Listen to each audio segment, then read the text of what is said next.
Boa tarde, Renata. Como Boa você tarde, minha querida. está? Renata, Tudo direto do bem? Brasil. Eu, direto da França. Estamos aqui fazendo esse novo vídeo, né? Todo especial aí, voltado para as nossas empresas brasileiras e para o Brasil. E Renata tem um super background de exportação. Ela vem já de anos da área de exportação e importação. Me corrija se eu estiver errada.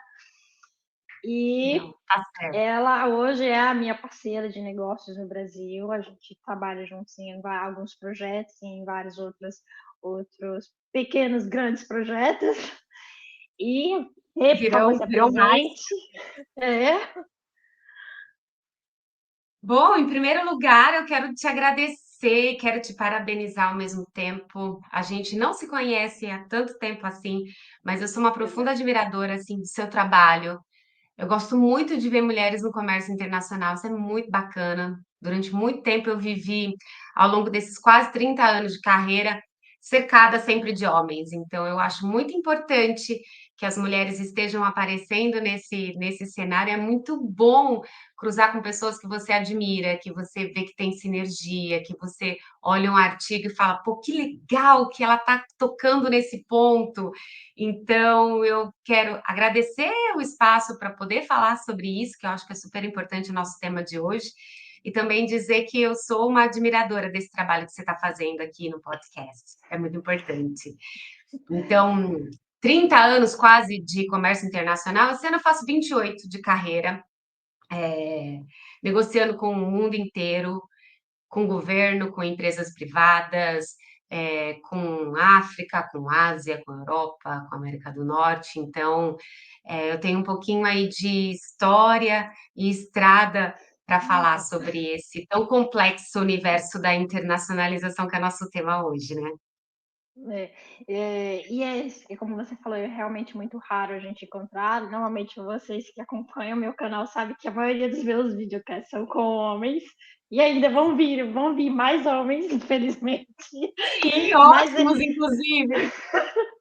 mas assim, eu não posso deixar as minhas parceiras mulheres de lado, porque elas são importantes e elas têm uma sinergia muito forte comigo, com o meu trabalho e com tudo que a gente faz junto. E a Renata realmente é uma pessoa que ela conhece muito, ela para mim é uma monstra da internacionalização e ela não pode ficar de fora desse canal. É simples assim. Gratidão, gratidão. Eu tenho hoje a RDank tem 10, vai fazer 11 anos, né? Eu saí do mercado corporativo, trabalhei nas grandes tradings da América Latina, na verdade. Uhum. E há 10 anos faço esse trabalho de internacionalização de empresas, que é um trabalho não só sob o ponto de vista comercial, de venda, de compra e venda, mas também sob o ponto de vista de cultura de internacionalização, adequação da empresa, reposicionamento de marca para comércio internacional. Então, hoje, a minha empresa, ela conta com 27 pontos, né? Não são escritórios da RDank, mas são pessoas que trabalham full time para a RDank. E temos outros 32 que a gente tem parceiros comerciais, assim como você, que acabam nos trazendo e levando as nossas demandas. Então, a gente, hoje é muito difícil falar de alguma região que a gente não esteja ou não tenha algum braço que possa atuar. Então, a gente busca a cada ano aumentar um pouquinho essa área de atuação e desenvolver novos produtos. Então, aqui eu trabalho, eu brinco, né, que a gente trabalha de pinico a bomba atômica, porque eu sou uma empresa de consultoria, efetivamente, internacionalização, que bomba atômica, por enquanto, não, Deus me... Mas a gente lida com tudo, alimentos, calçados, tecnologia, infraestrutura, tabaco, que é uma coisa que entrou recente também, um produto muito sensível, mas muito interessante. Então, móveis, a gente tem aí um bom currículo, vamos dizer assim, enquanto empresa, para falar de vários mercados. Quando a gente fala de internacionalização, é legal a gente ter sempre isso em mente, assim, tem mercados Uhum. que despontam, que são referência no mundo, mas a gente tem que trazer esse assunto para um outro patamar, levar ele para um lugar diferente, que é o que a gente vai tentar fazer juntas hoje aqui. Exatamente. E aí eu já quero já começar com a nossa primeira pergunta, né? São 4 perguntas base para a gente começar a nosso diálogo, nosso bate-papo. Então, Rei, diante dessa situação de todo esse know-how que você conhece, porque eu acho que eu não me lembro de nenhum país que eu tenha comentado, você até mesmo trouxe alguns mercados que eu nem pensava que existia tais possibilidades. Depois a gente vai falar. Diante de todo esse know-how e conhecimento que você tem, quando é que uma empresa está pronta para a internacionalização? A gente fala de internacionalização, a gente fala dessa cultura, né? Que falta Uhum, bastante hoje aqui no Brasil. Então, é uma pergunta complexa, porque quando eu estou falando quando uma empresa está preparada para a internacionalização, eu estou falando de capacidade financeira, né? Uma empresa ela precisa aguentar o processo de adequação, por vezes do produto, por vezes de embalagem, ela precisa ter um site diferenciado, ela precisa ter um catálogo em diversas línguas, ela precisa estudar e se posicionar, saber a cultura do lugar onde ela vai vender, tudo isso custa, né? Ela tem que estar preparada para eventos, feiras, viagens, não só isso, mas também isso. Então, exige que a empresa tenha um budget, um orçamento de no mínimo 3 anos para alavancar uma internacionalização. Claro que esse período pode ser menor, mas ela precisa estar preparada para isso, porque ela vai encontrar muita coisa no meio do caminho. Então, a gente está falando de capacidade financeira, a empresa ela tem que estar, ela tem que ter ou interno ou terceirizado uma equipe que entenda a nomenclatura, que saiba fazer um contrato, que saiba onde procurar os prestadores de serviço, né? Isso é muito importante. A gente vê inúmeras empresas morrendo na praia por falta de suporte interno. O brasileiro ele tem muito uma cultura muito enraizada de trocar a roda com o carro andando, sabe? Isso não funciona uhum. na internacionalização. Você vai perder milhares de oportunidades. Você vai fazer voo de galinha se você não tiver isso bem constituído, né? Então, eu digo que uma empresa ela está preparada quando ela tem alguns pilares muito bem desenhados de maneira antecipada, que passam pela capacidade financeira de aguentar um processo de internacionalização, a mentalidade, a cultura sobre o que é o atendimento a novos mercados, entender e estudar como é que isso pode funcionar. Então, entender que qualquer demanda do estrangeiro, enfim, ela pode vir diferenciada, então não é uma bola 100% redonda, você tem que estar preparado para isso, teu parque fabril tem que estar preparado para isso. Então, é, capacidade de produção, capacidade de adequação e corpo, né? Então, pessoas que capacitadas que possam atender. Então, eu diria que esses 3 pilares fazem ficar muito mais próximos de uma internacionalização com sucesso. Com certeza. E é um dos pontos que mais pesam são essa questão de investimento, né? E aí é onde que algumas empresas também elas se retraem, assim, mas eu não quero investir para tentar a sorte de. E aí é onde elas travam, né? É um mundo muito desconhecido, na maioria das vezes, para as empresas. As empresas entendem como um bicho-papão. Então, o que acontece? Elas querem, quando você pergunta se uma empresa quer exportar, nossa, todo mundo quer, né? Mas, quando você fala tudo que ela precisa ter, né, estar preparado para aguentar, ela desiste no meio do caminho. Ela desiste no meio do caminho porque a nossa economia é muito volátil e o brasileiro não tem. É difícil para o brasileiro enxergar projetos a longo prazo. Vamos Se pra- você falar para qualquer japonês, para qualquer alemão, olha, eu estou te trazendo um projeto que vai te dar um retorno no mês que vem, ele vai falar, nossa, mas que aventureira, sai daqui, não vou nem te ouvir. Porque ele sabe que os projetos que eles vão entrar para dar certo, vai levar um longo tempo para amadurecer, para tomar corpo. E o brasileiro já é o contrário, porque ele não sabe o dia de amanhã, nossa economia está toda hora modificando, e ele se vira nessa loucura. Sim, Então, como ele tem resultados dessa forma, ele não enxerga que na internacionalização o jogo é diferente. Mas eu até entendo que é difícil. Só que eu acho que a gente já começou a entrar numa era de mudanças. Há 10 anos atrás, quando eu abri a Herdank, era muito mais difícil o empresário entender esse conceito de internacionalização de médio a longo prazo. Hoje em dia já está mais factível, as empresas estão começando a entender que sim, que esse é o caminho de quem tem o sucesso vendendo para fora. Eu também uma percepção, não sei se é uma percepção sua, mas pelo menos a minha percepção de que as empresas antes elas tinham uma coisa do ser o patinho feio, né? Assim, não, a Europa é melhor do que a produção brasileira, mas a gente hoje, eu e você trabalhando, a gente sabe que a produção brasileira não deixa a desejar em relação à produção que vinha da França, da Suíça ou de qualquer outro lugar. Né? A gente tem a mesma Exato. qualidade, a mesma capacidade e o mesmo poder competitivo. Então, Exatamente. tem a síndrome também do patinho feio, né? Da história da É. internacionalização. Eu sempre digo que na internacionalização você tem duas coisas, dois extremos. Ou você tem a síndrome do patinho feio, ou você tem a síndrome do Pelé.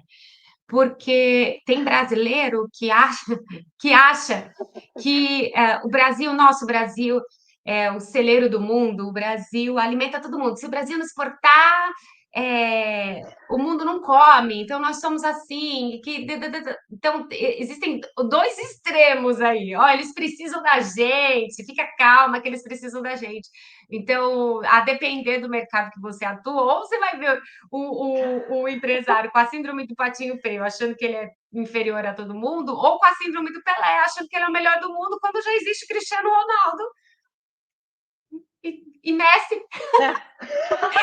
Pelé um dia foi, mas enfim, que Deus o tenha, né, amiga?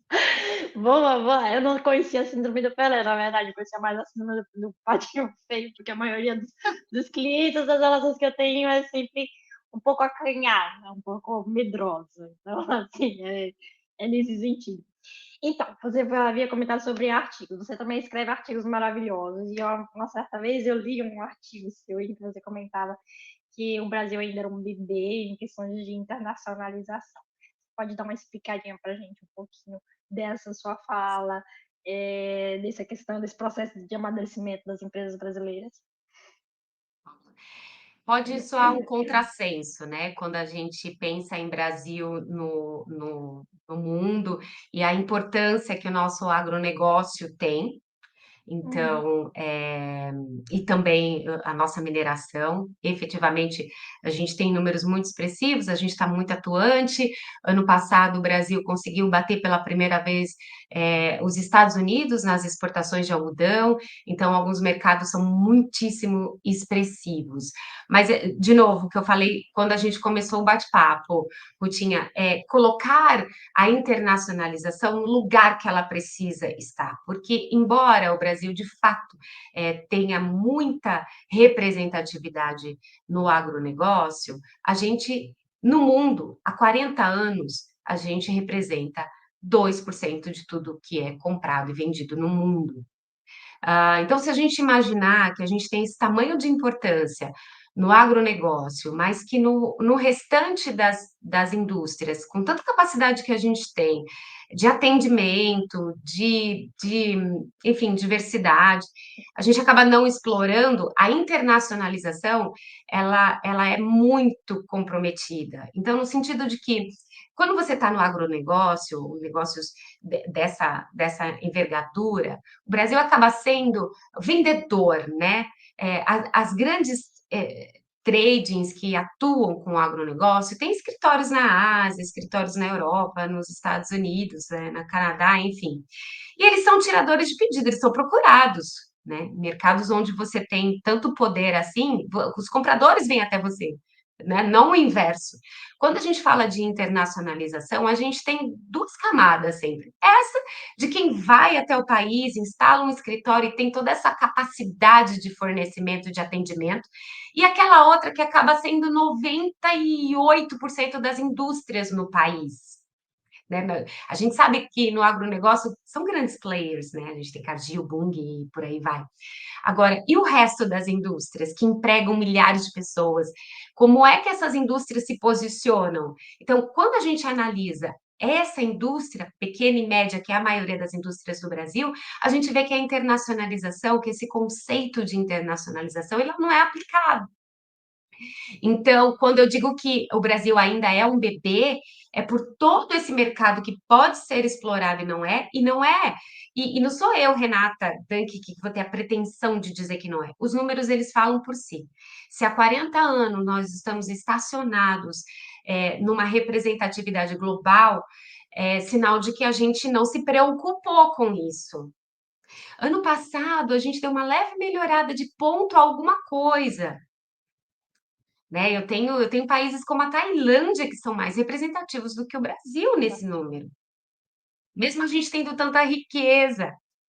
Então, é cruel a gente analisar por esse lado, porque parece que a gente é pessimista, mas é porque a gente toca numa ferida que, claro, é o meu trabalho também, é de chamar atenção para o que precisa ser feito, que as empresas precisam olhar, porque existe um mercado a ser explorado, mas tem regras para estar nele, né?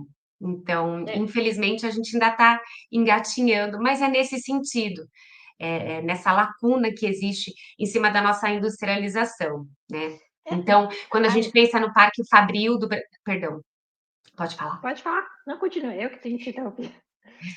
Quando a gente pensa no Parque Fabril do Brasil, né? Agora na pandemia, a gente não tinha capacidade de produção de agulha. Então, a nossa internacionalização também passa por esse tema, sabe? De que nós precisamos importar mais tecnologia, ter nossos parques fabris mais direcionados para competir com o mercado externo e competir bem. Então, eu sempre chamo atenção para essa estruturação que o Brasil precisa.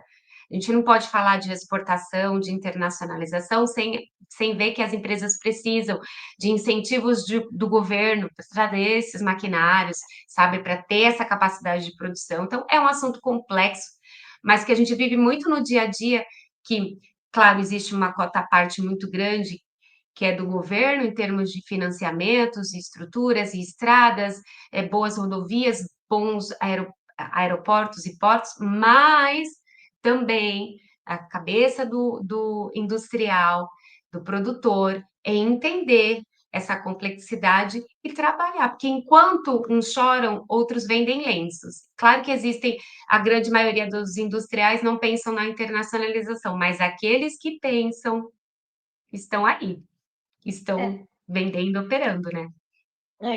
como a gente tem até empresas que são referências, que é a WEG e a Embraer e a AKE também, que eles estão fazendo indústria de aviação, indústria de maquinário, e tá no mundo todo, entende? Ex- Tem apoio do governo federal para fazer a sua internacionalização.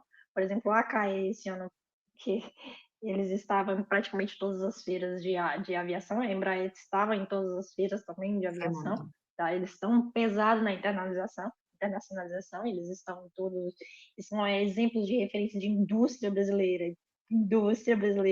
internacionalizada aí fora do país, né?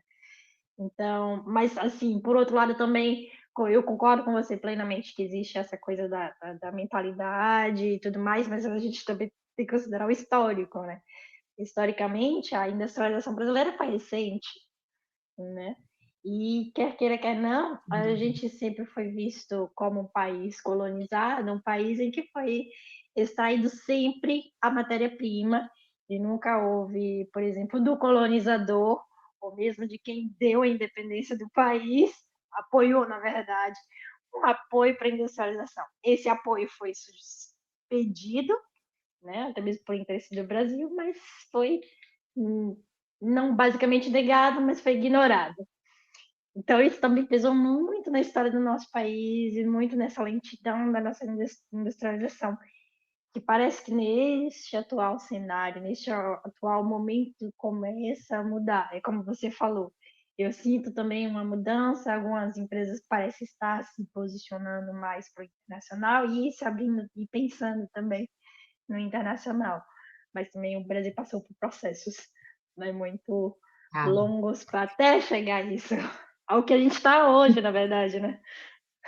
No meu obsoleto Instagram, uma vez eu fiz um vídeo, Rutinha, que eu criticava assim a adoração que as pessoas tinham pela China, mas não sob o ponto de vista financeiro, porque é sempre bom você ter um parceiro confiável que te demanda, né, a zona Uhum, de conforto de uma parceria tão pesada quanto é Brasil e China, mas assim, eu fico assustada com o conformismo, né? Que o brasileiro tem em achar que isso é bom, porque a gente só você foi perfeita na sua colocação de colonização, sabe? Porque, na verdade, agora quem coloniza a gente é a China. Eu não quero vender a mandioca, eu quero vender a farinha de mandioca para a indústria da China. É simples assim, sabe? Então, enquanto todo uhum, mundo aplaude, aplaude, aplaude mais e mais acordos com a China, eu quero que saia o Mercosul, Europa, que não sai, sabe? Mas porque é uma outra visão, né, de atuação no comércio internacional. E isso é muito, uhum, passa muito pela atitude, tanto dos empresários quanto do governo, de dizer, não, peraí, deixa eu criar aqui acordos comerciais para incentivar a minha indústria. Eu quero vender as minhas matérias-primas, mas eu quero vender minha matéria-prima pelo menos passada né, um step, um passo dessa cadeia industrial. Não quero vender o que está no meu solo, quero vender aquilo que eu industrializei, mesmo que seja uma industrialização primária e que ela ainda uhum, sofra uma industrialização secundária, sabe? E isso a gente acaba vendo que, como você falou, da colonização, está refletida nos 2%. Se você olhar em exato. tonelagem de alimentos, o que a gente aumentou a participação durante e pós a pandemia, né, você vai ver que em números reais, em números volumétricos, a gente aumentou, em percentual não. Mas por quê? Porque a gente continua batendo cabeça e vendendo as nossas preciosidades assim primárias, né? É, exatamente. E aí volta ao síndrome do patinho feio. Ah, mas eu vou competir a minha indústria com a indústria da China, porque a China agora está ultra industrializada, está produzindo tudo. E aí o Brasil volta aquela síndrome do patinho feio de eu não vou competir com a China. Porque não existe porque até o momento de tudo que eu vi, eu não vi que a China está fechada para industrialização. O que acontece com o protecionismo do lado de cá da Europa, que é muito acirrado, que é muito mais complicado do que talvez uma relação com a China. Mas aí é aquela coisa do medo, a mentalidade do patinho feio de competir industrialmente. E aí a gente não avança. Disse tudo. Bem por aí. Então, a gente está falando aí de internacionalização, do amadurecimento da empresa, quando é que ela está pronta. Ok, temos uma empresa que ela aguenta financeiramente entrar no mercado. Quais são os passos que ela deve seguir para se internacionalizar? Para se internacionalizar, desculpa. Vou pegar o gancho no que você acabou de falar. Por que não concorrer, né, com a China? Por que não procurar mercados onde a China tenha uma certa resistência para entrar?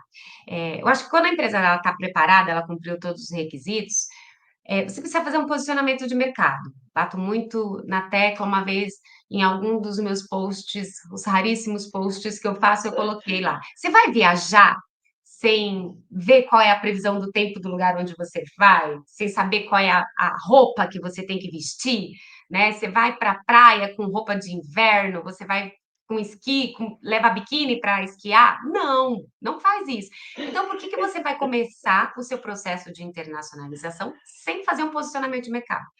Sem entender como é que o mercado reage ao teu produto, quem são os seus concorrentes, quais são as menores cargas tributárias, onde estão os acordos comerciais do Brasil, onde tem a melhor logística, né?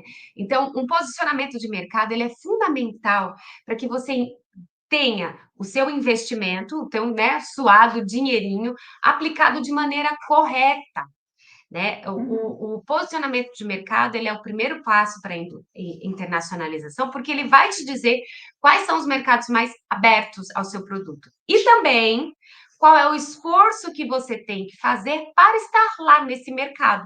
Então, eu vou ter que adequar meu produto. O que que hoje está sendo vendido lá que falta um pouquinho para eu chegar lá? Qual a adequação que eu preciso ter? Qual a linguagem que eu preciso usar? Como eu preciso me posicionar? Então, isso é muito importante e esse é o primeiro passo. Depois de feito o posicionamento de mercado e entendido quais são as regiões que melhor atendem às suas expectativas, porque tudo isso, na verdade, routine a gente faz para reduzir o tempo de espera de amadurecimento dessa primeira exportação. Né? Então, você trabalha ali com estatísticas quantitativas e qualitativas, com trabalho de campo, com o estudo dos últimos anos, com o estudo da concorrência, para chegar num denominador comum e falar: ó, se você fizer isso, está mais próximo das suas chances de sucesso. E aí, aplicar força comercial, né, material gráfico ou promocional, publicidade, em cima daqueles países que foram os nomeados aí dentro desse posicionamento de mercado. Então, buscar as feiras, né, que estão na região e iniciar esse trabalho. Então, tudo nasce a partir do posicionamento de mercado que vai te trazer os próximos passos. Então, se você estiver preparado, tiver o budget para isso, mesmo que seja um budget moderado, você pode começar com um país só. Olha, eu tenho produto XPTO, aqui na Colômbia dá, nos Estados Unidos dá e na França dá. Na França dá. Então, vou começar pela Colômbia, não dá para eu pagar a equipe para os Estados Unidos, não dá para pagar a equipe para a França, eu não tenho condição de fazer uma feira lá, mas aqui na Colômbia eu tenho. Então vai por partes, começa o negócio, ganha o dinheiro com o negócio, aí agora eu vou para os Estados Unidos. Será que os Estados Unidos continua bom para mim? Faz um novo posicionamento de mercado e vai para os Estados Unidos e por aí você vai desenvolvendo, passar, né, dos meses e dos anos, você vai cada vez mais expandindo. Perfeito, Raíssa. Esse passo a passo que você deu é a receita do bolo, porque não adianta eu falar assim, eu quero ir. Porque o que acontece? Eu trabalho com mercados, que é a França, a Rússia, e eu ofereço serviço para essas regiões que eu trabalho, né? Rússia e Eurásia. Eu quero ir Uhum. para lá, quero vir para a França, quero, mas você fez o planejamento? Você sabe realmente se esse mercado é bom? Eu falo, se eu ofereço para tal empresa que esse mercado é bom, é porque eu sei que para aquela empresa brasileira entrando nesse mercado com determinada linha de produto, vai dar bom. Né? Mas a empresa Uhum. precisa também estar preparada para o que vai vir. Né? E esse passo a passo que você deu realmente é extremamente necessário fazer o estudo de mercado para ter certeza do pé, onde está pisando lá no Você não vai momento da atirar para tudo internacionalização. quanto é lado. Tem empresa que atira para tudo quanto é lado, com um discurso único para todos os países, assim, Não funciona. sem reservar. Não funciona, sem reservar feiras, eventos. Aí acha que está investindo demais, mas é porque está investindo errado, É, exatamente, né? ouvi vários casos de empresas que se retraíram porque avançou muito e depois viram que não deu Ah, certo.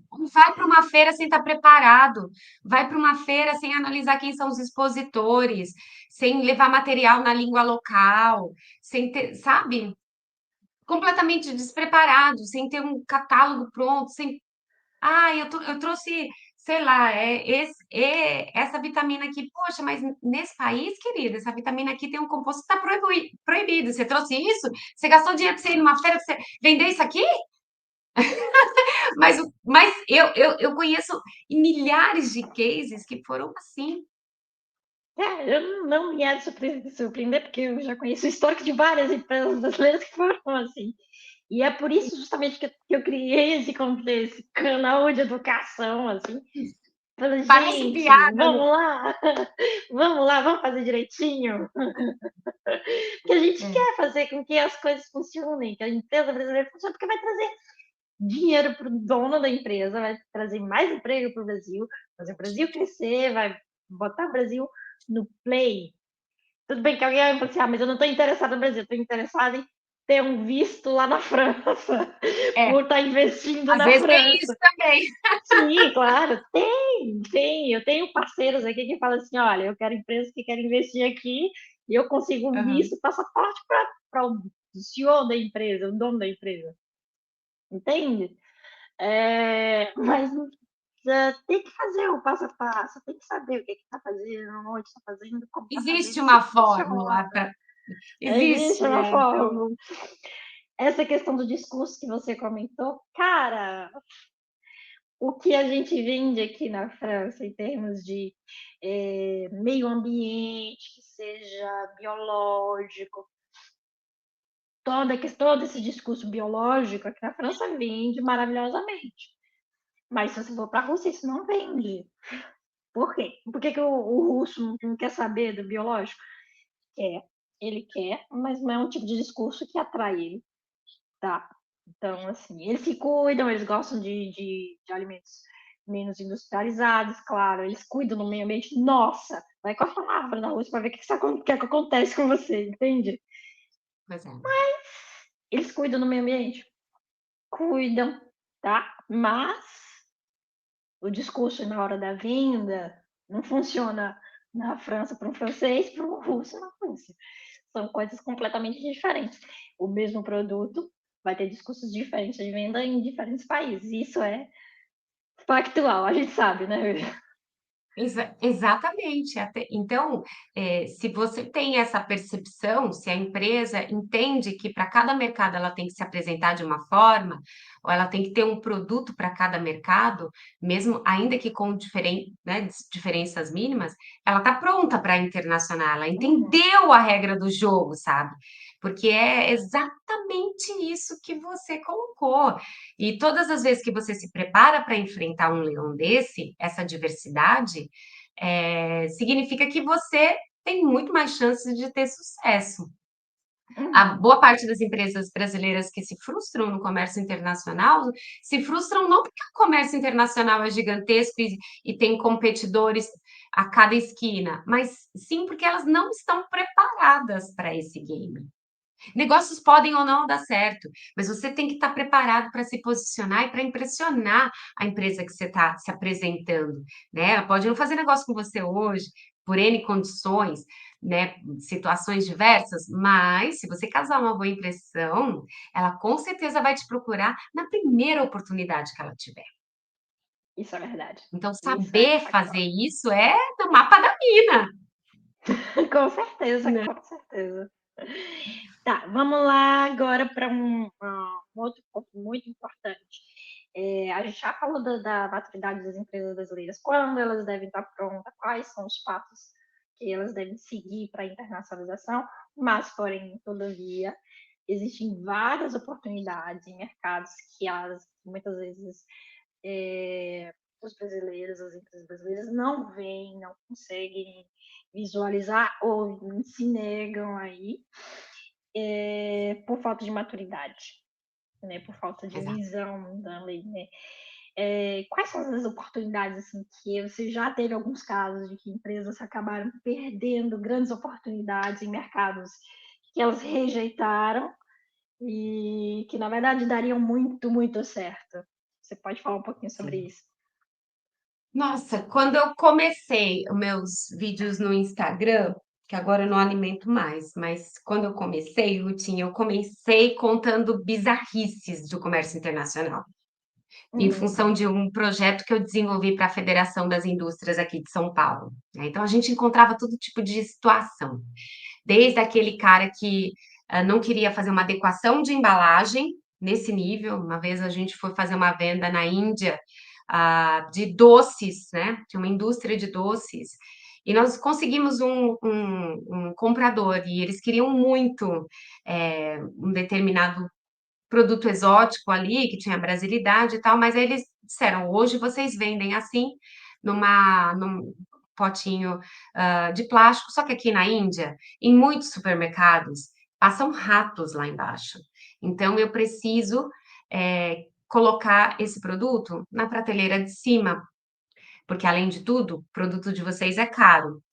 E aqui na Índia, além de produtos em plástico ficarem embaixo, os que têm um valor agregado maior, por razões óbvias, estão lá em cima e são de vidro. E aí, a indústria não quis desenvolver a embalagem de vidro. Ah, eu tenho muita coisa para fazer. Fechei agora um contrato com o Grupo Pão de Açúcar, não posso. Não pode. Você não pode. Você oferecer o produto, você não pode. Aconteceu de tudo, Rutinha. Empresa que não. Ah, não, peraí, é para cotar custo e frete? Não, não, não, não, não, não, não. Então, tem muito trabalho para fazer isso. Não posso. Ou ele vem tirar aqui na minha fábrica, ou não dá. Tipo, uma rede de loja de sapatos no Oriente Médio que queria Ó, comprar alpargatas brasileiras. Podia ter ido lá na Espanha, né? Mas a gente ofereceu e eles quiseram. E o cara não quis vender porque achou que ter que contratar frete internacional. Então você não deveria nem ter começado, né? Mas isso foi dentro do projeto da Fiesp. Aqui na RDANC não passaria, né? Se o cara uhum. com esse tipo de mentalidade não passaria.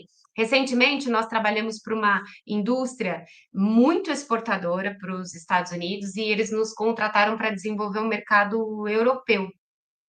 E aí a gente identificou que o maior comprador daquele produto é a Alemanha, assim, em massa, né? Mas que na Alemanha você tem que vender DDP. E aí ele falou: eu não estou preparado para isso. E é um super exportador, um cara que tem super nome. Não estou preparado para isso, Renata. Eu vou até o custo e frete. Ah, estamos no game. Tá simples. Ele nunca tinha ouvido falar de vender DDP. Falei, tá simples. Precisamos de uma empresa, assim, assado. Construiu, vendeu, fechou, ok. Então, empresas nesse meio do caminho, elas se perdem por não dar continuidade a processo. Desde coisas tão simples quanto uma adequação de embalagem, quanto a contratação logística. A gente tem casos aqui de empresas que, olha, eu quero vender alimentos. Ah, tá bom. Empresas muito grandes, empresas líderes de mercado, só que não tinham certificação de alimento para vender fora do país. E aí fala assim, mas, né? Vamos tirar a certificação para a gente poder prospectar esses países? Ah, agora não, a gente está numa outra linha aqui. Então, que a gente pode fazer? Empresas multimilionárias. Então, não significa que é só o pequeno e o médio que não tem essa capacidade, né?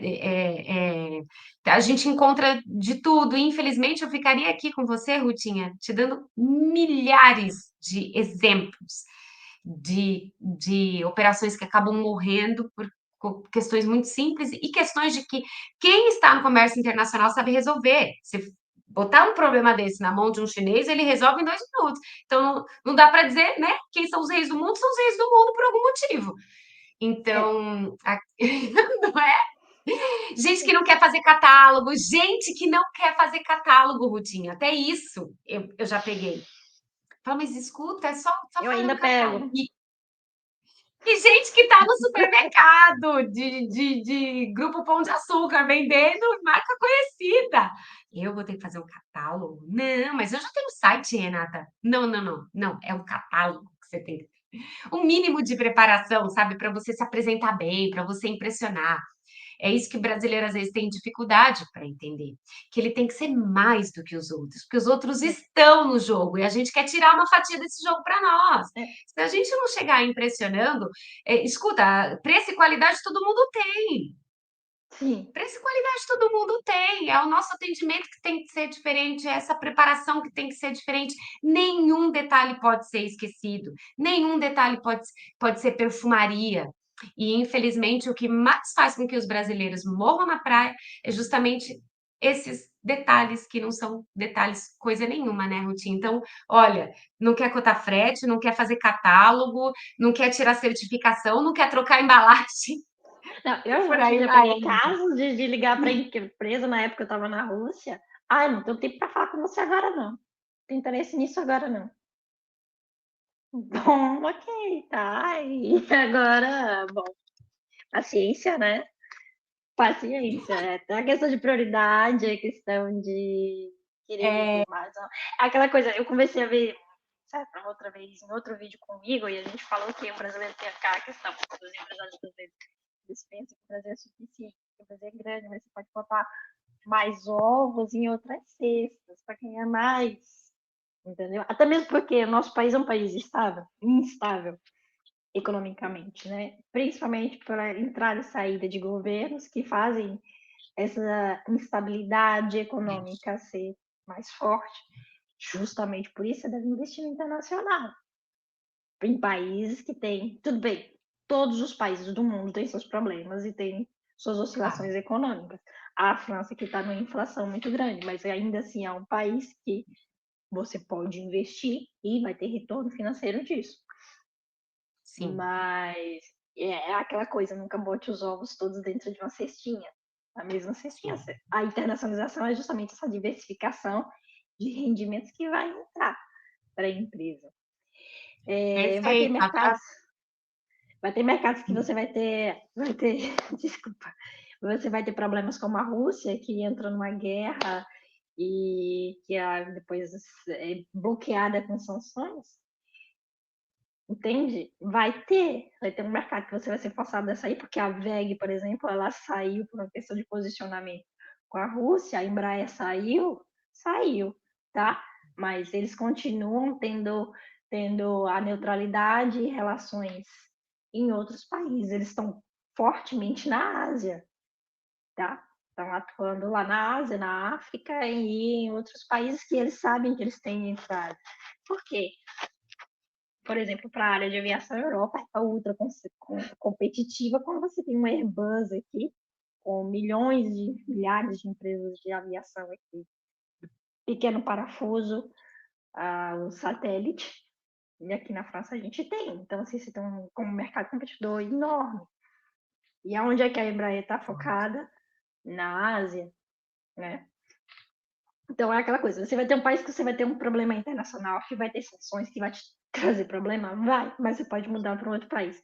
Foi o que muitas empresas, por exemplo, nessa situação com a Rússia, fez para não perder o mercado. Foi para o Cazaquistão, né? E continuou tendo relações ali próximas com o país para não perder o mercado, não sair totalmente do mercado. E as grandes outras marcas, o que eles fizeram para não perder o mercado? Venderam com a possibilidade de retornar quando a situação acabar. Todas as grandes Uhum. marcas fizeram esse acordo. Sim. Então, investir no outro lado, na internacionalização, é trazer retorno financeiro, é sim. Tem riscos, tem sim, Como mas todo negócio. Eu acho como que, todo negócio, tem muito mais pontos positivos, na verdade, do que pontos sem dúvida, negativos. eu sempre coloco isso assim, além de novo, sua brilhante colocação, Rutinha, sobre esse hedge comercial natural, né? Colocar todos os ovos numa caixinha só, isso é brilhante, porque é o básico do básico que ninguém faz, de pensar em diversificar faturamentos e tal. Mas além disso, quando você parte para a exportação, você melhora o seu rating no banco, então você acaba ganhando mais linha de crédito, e lá, lá, lá. A sua marca, se você se torna um exportador, né, e tem lá na sua embalagem, Made in Brazil, quem comprar vai ver, nossa, seja lá qual for o produto que você estiver recebendo em casa, se na sua embalagem tiver em inglês, espanhol, isso agrega valor à sua marca. Então você Muito. ganha um marketing natural, porque as pessoas aqui no Brasil dão muito valor para isso, né? Porque é sim um símbolo, um selo de sucesso.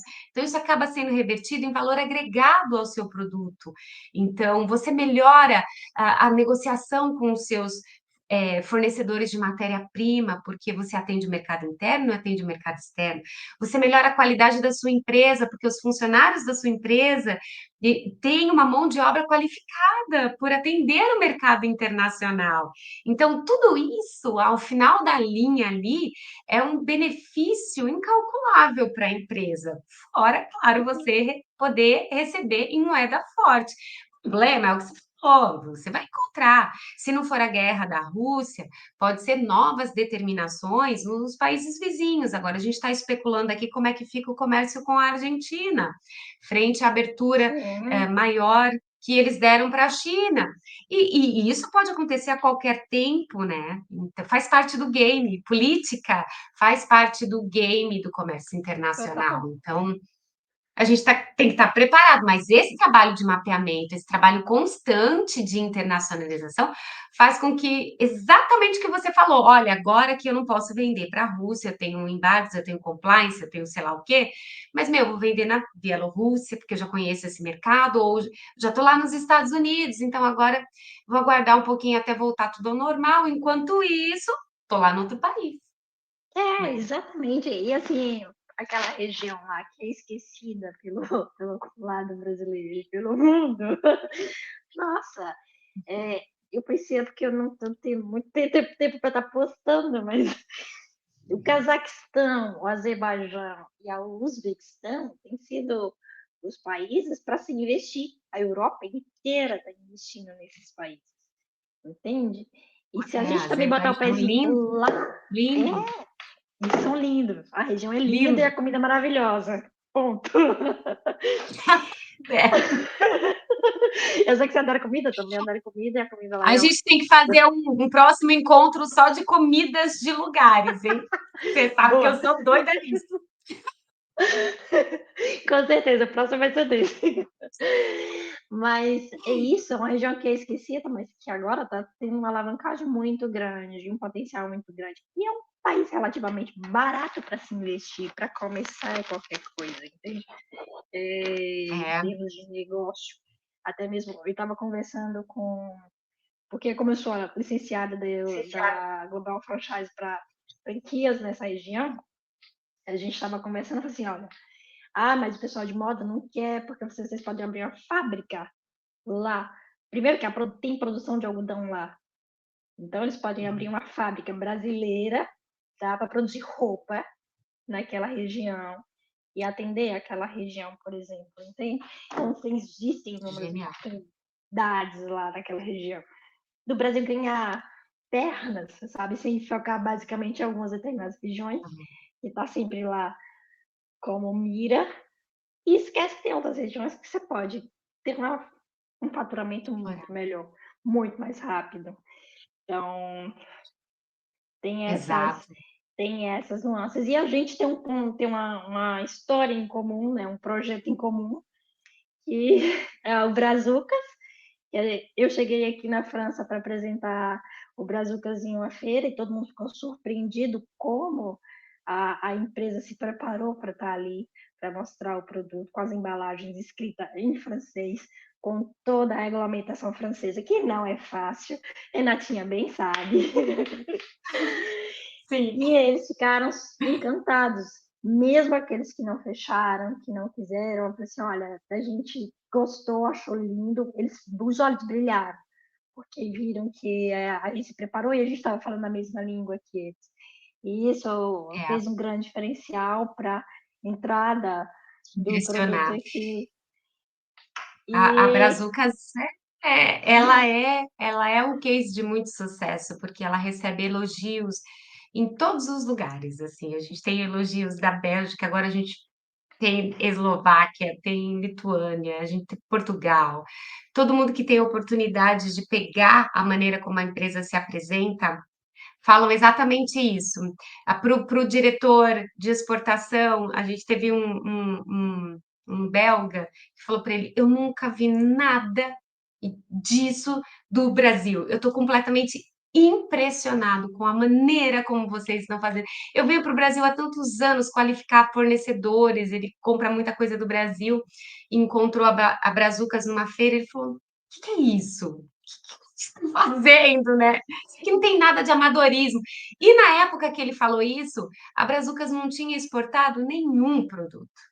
E o cara já estava assim completamente encantado, dizendo isso aqui não é coisa para amador, mas porque é uma empresa que segue, arrisca tudo o que precisa seguir.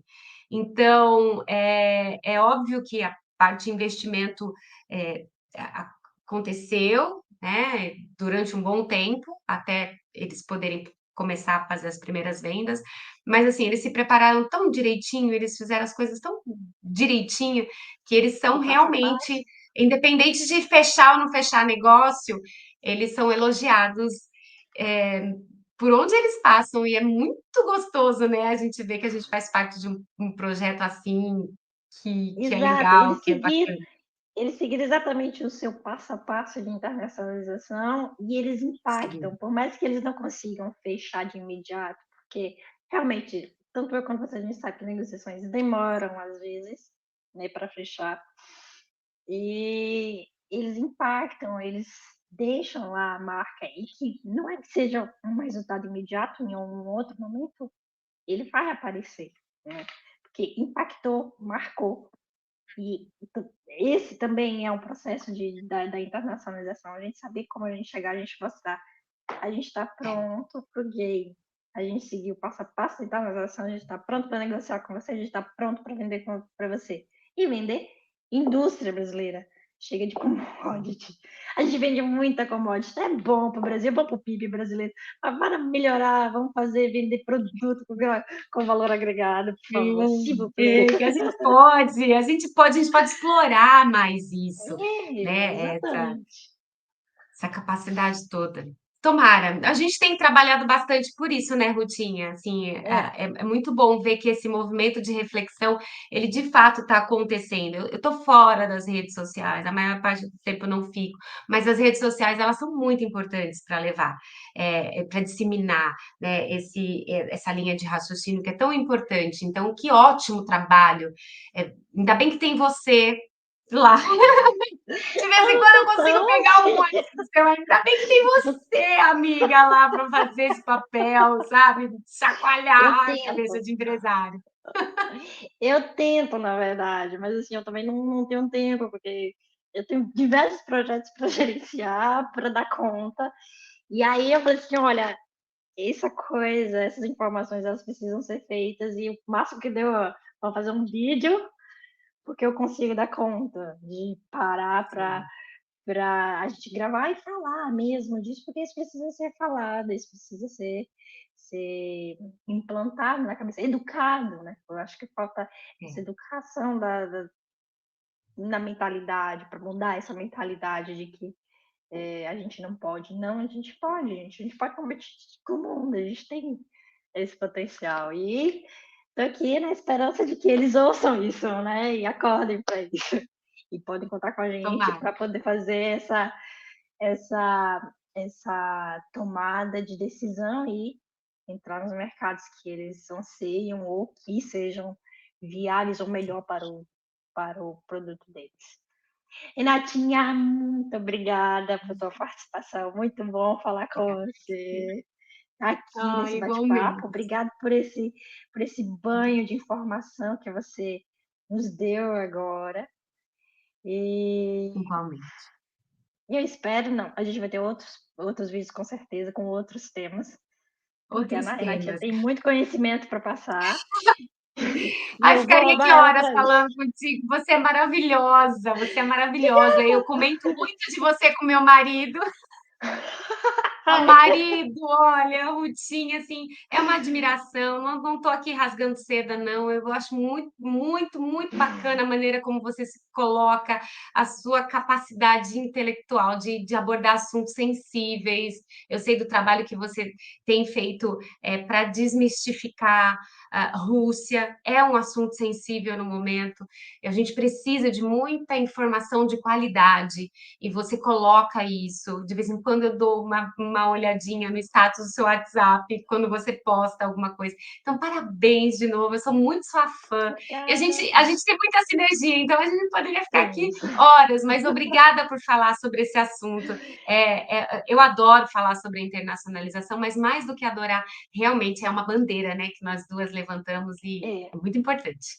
A Obrigada gente por esse. é muito mais do que um patriotismo, é muito mais do que uma ideologia, saber que a gente tem um país, uma indústria, tem capacidade, mas que falta de alguns ajustes que a gente pode estar lá junto para ajudar eles a irem mais longe.